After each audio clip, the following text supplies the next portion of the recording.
on One Nation, One Election. Please put your hands and with a round of applause, please welcome Pradnya Bhagat.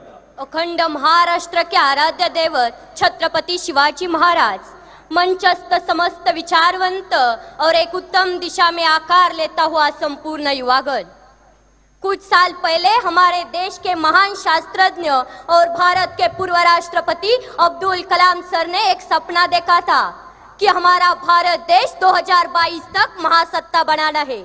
आज 2019 साल शुरू है। मुझे नहीं पता कि 3 साल में हम महासत्ता बन सकेंगे या नहीं, लेकिन देश में बार बार होने वाले चुनाव, उनकी वजह से बर्बाद होने वाले समय, पैसे और निर्माण होने वाली अस्थिरता की वजह से हमारे देश को महासत्ता बनने में बड़ी रुकावट है, जिसको चाहे तो हम दूर कर सकते हैं एक देश एक चुनाव संकल्पना के माध्यम से। नमस्ते, मैं प्रज्ञा भगत छात्र संसद में युवाओं का प्रतिनिधित्व करते हुए अपनी बात रख रही हूँ। 2009 के लोकसभा चुनाव में चुनाव आयोग द्वारा खर्च हुई रकम थी 1700 करोड़। 2014 के लोकसभा चुनाव में वही खर्च था 4000 करोड़। अनुमान है कि इस बार के चुनाव में यही खर्च बढ़कर 7000 करोड़ से ज्यादा हो सकता है। ये सभी लोकसभा चुनाव के खर्च के आंकड़े हैं। बाकी हमारे देश में विधानसभा चुनाव और कई तरह के चुनाव होते हैं, जिसमें होने वाला सरकारी खर्च लोकसभा चुनाव से कई गुना ज्यादा होगा। अगर ये सभी चुनाव एक साथ हो जाए तो हमारे देश के कई हजार करोड़ रुपए बच जाएंगे।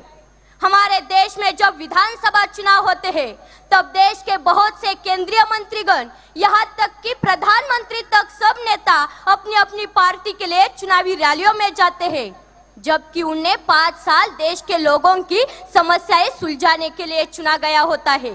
हर साल ये विधानसभा चुनाव होते हैं और हर साल ये मंत्रीगण अपना यही समय रैली में गवा देते हैं। अगर एक देश एक चुनाव संकल्पना साकार हो जाए तो बाकी चुनावों के कार्यक्रम विपरीत हो जाएंगे। हमारा देश कई हजार करोड़ रुपए से बच जाएगा और 5 सालों में एक ही बार चुनावी रैलियों के लिए जाना पड़ेगा। यह एक बहुत बड़ा फायदा हमारे भारत देश के लिए होगा। ना रुकेगा आचार संहिता की वजह से विकास और ना वो जाएगा प्रशासकीय व्यवस्था के ऊपर। बस इस पूरी संकल्पना में मुझे एक दिक्कत दिख रही है। अगर किसी लोकसभा या किसी विधानसभा में कम संख्या बल होने की वजह से कोई सरकार समय से पहले गिर जाती है या खारिज हो जाती है तो ऐसे समय में क्या किया जाए? क्योंकि अगर उस खारिज हुई विधानसभा या पंचायत का चुनाव फिर से किया जाए तो देश के बाकी चुनावों के कार्यक्रम के विपरीत हो जाएगा। अगर इस विषय पर हमारे संविधान में कोई हल बनाया जाए और हमारे कायदे मंडल की ओर से कोई अच्छा नुस्खा निकाला जाए तो बाकी सब काम आसान हो जाएंगे।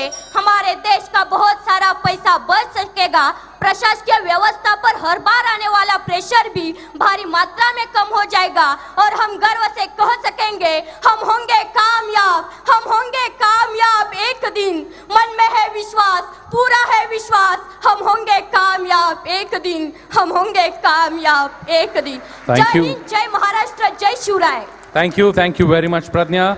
I request Dr. D.K. Kharath and Dr. Vrishali Kulkarni to join hands and felicitate and congratulate Pradnya Bhagat.